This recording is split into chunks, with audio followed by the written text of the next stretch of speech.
Ugh, I'm just so fed up with everybody at work. Nobody ever listens to me, you know?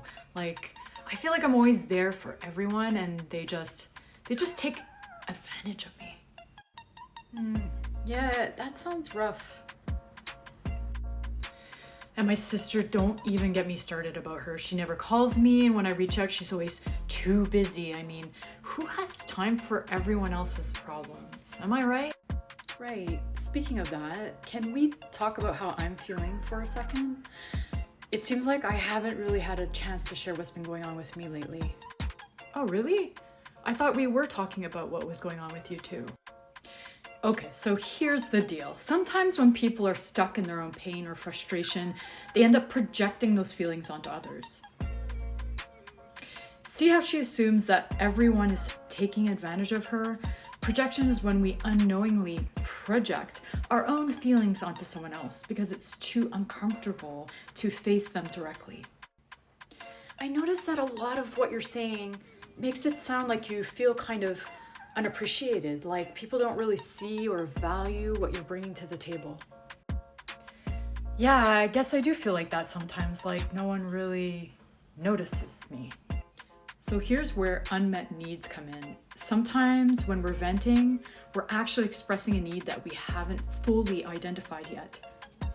Maybe speaker number one needs to feel valued or seen, but instead of directly asking for that, she's getting stuck in the pattern of complaining.